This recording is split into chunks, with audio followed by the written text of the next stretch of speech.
আজ করব সোয়াবিন এবং পনির দিয়ে একটা মিক্সড রেসিপি। সোয়াবিন, পনির এগুলো আমার ছেলে খেতে খুব ভালোবাসে, তাই এগুলো মাঝে মধ্যেই আমাকে করতে হয়। তা প্রথমেই আমি কড়াইয়ে সামান্য একটু তেল নিয়ে নেব। তার মধ্যে দুটো তেজপাতা দিয়ে দেবো।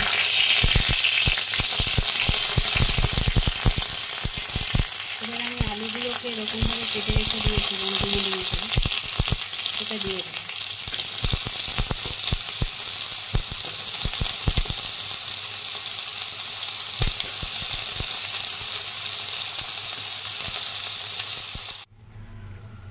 এবার আমি খানিকটা বিনস এবং গাজর এরকমভাবে লম্বা লম্বা করে কুটে রেখে দিয়েছিলাম, সেইগুলো সামান্য একটু ভেজে নেব।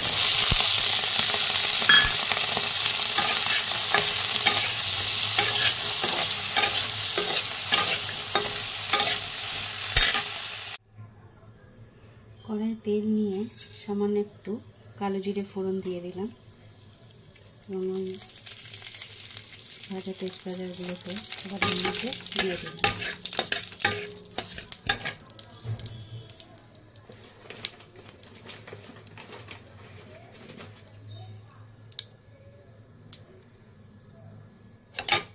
একটা শুকনো লঙ্কা দিয়ে দিলাম।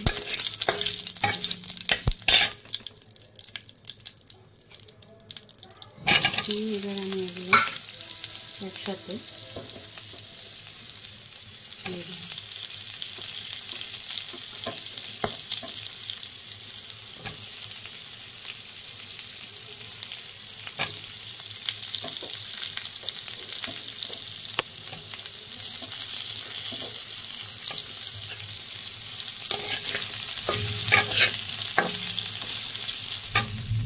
এখানে একটা আমি পেস্ট করে রেখে দিয়েছিলাম টমেটো, সামান্য একটু আদা আর পোস্ত আর দুটো কাঁচা লঙ্কা। এবার সেটাই আমি ওর মধ্যে এবার দিয়ে দেবো।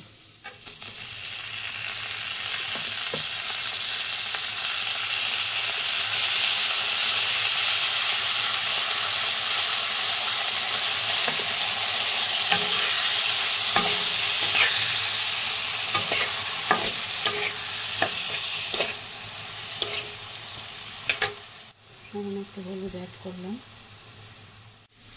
এই সোয়াবিনগুলো আমি খানিকক্ষণ গরম জলে ভিজিয়ে রেখেছিলাম, রাখার পরে ভালো করে ধুয়ে জলটাকে ঝরিয়ে রেখে দিয়েছি। এবার এই সোয়াবিনগুলোই আমি কড়াইতে দিয়ে দেবো। সোয়াবিনগুলো আমি এর মধ্যে দিয়ে দিলাম।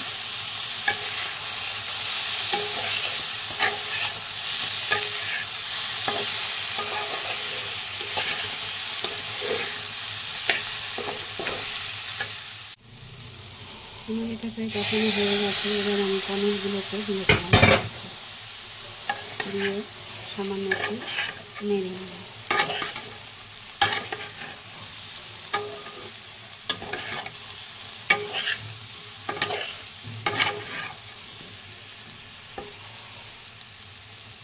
আর পনিরগুলোকে ভাজিনি, এমনি দিয়ে দিয়েছি, আপনারা চাইলে একটু ভেজে নিতে পারেন।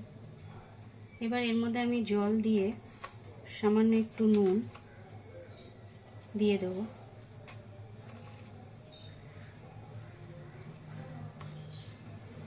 দিয়ে আমি এটা ঢেকে রেখে দেবো কিছুক্ষণ। এইভাবে আমার বেশ কিছুক্ষণ রেখে দিতে হবে। এটা আমার হয়ে এসছে।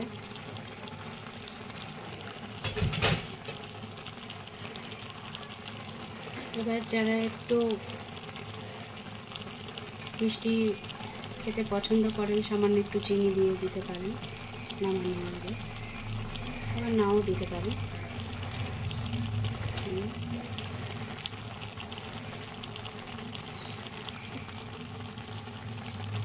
কটা কিশমিশ আমি ধুয়ে রেখে দিয়েছিলাম, দিয়ে দিলাম।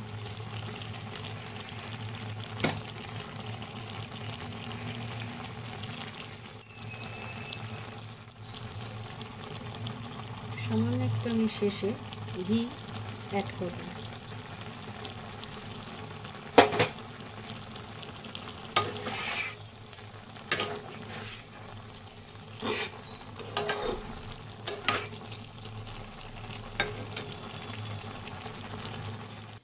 পনির এবং সোয়াবিনের রেসিপি আমার কমপ্লিট।